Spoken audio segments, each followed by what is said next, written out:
America और भारत के रिश्तों में एक और नया मोड़ आ चुका है। डोनाल्ड ट्रंप, जो खुद को डील मेकर कहते हैं, अब भारत के साथ सबसे बड़ी नो डील करके खेल गए हैं। पहले 8 अगस्त तक ट्रंप ने अल्टीमेटम दिया, रूस से तेल खरीदना बंद करो वरना भारी टैरिफ झेलने पड़ेंगे।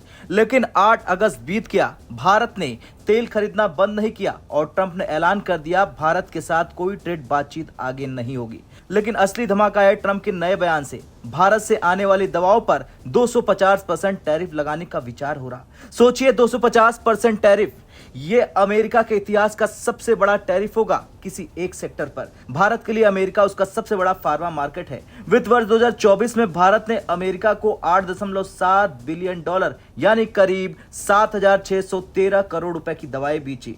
ये भारत के कुल दवा निर्यात का 31% से भी ज्यादा है और अमेरिका में इस्तेमाल होने वाली लगभग आधी जेनरिक दवाएं भारत से आती है।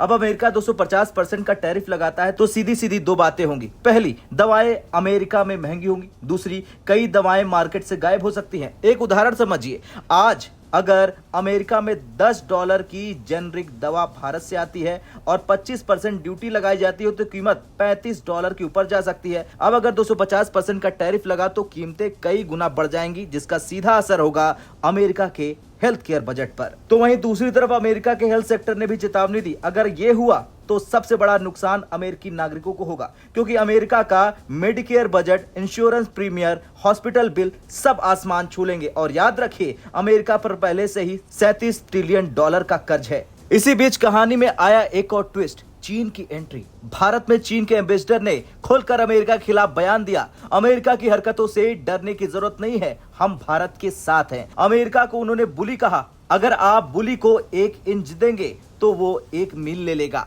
ये रेयर है, क्योंकि चीन आमतौर पर भारत अमेरिकी तनाव में चुप रहता है, लेकिन इस बार उसने सीधा सीधा भारत का समर्थन किया। और जो एक्सपर्ट्स है उनका कहना है कि ये चीन का अपना स्ट्रेटेजिक गेम है और खुद को ग्लोबल साउथ का लीडर दिखाने के लिए।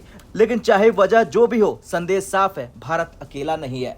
अब असली सवाल, क्या अमेरिका को दवाएं देना बंद करने से भारत को नुकसान होगा? जवाब है नहीं, उतना नहीं। और वजह है इसके पीछे खड़ा भारत का यार, रूस। जी हां, पिछले साल की ये रिपोर्ट देखिए। पिछले साल रूसी मीडिया स्पुतनिक ने एक रिपोर्ट में खुलासा किया कि भारत रूस का सबसे बड़ा फार्मा सप्लायर बनता जा रहा। रूस की फार्मा मार्केट का साइज है $45 बिलियन।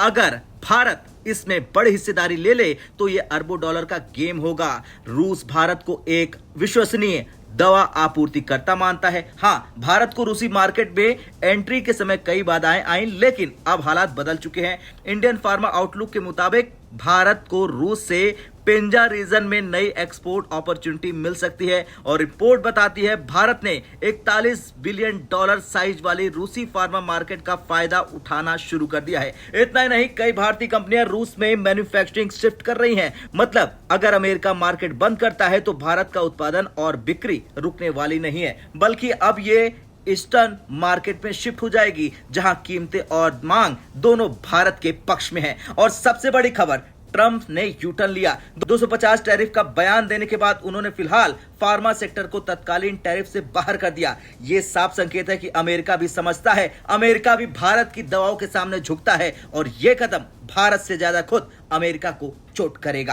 खैर, खेल साफ है, अगर अमेरिका भारत को ब्लॉक करेगा तो भारत रूस के $45 बिलियन मार्केट में कदम बढ़ा देगा और तब सच में हो सकता है अमेरिका में बिकने वाली दवाएं सीधे रूस से होकर जाए। आपको क्या लगता है, क्या इंडियन फार्मा इंडस्ट्री अमेरिकी दवाओं का तोड़ निकाल लेगी? हाँ या ना में कमेंट कर जरूर बताएं।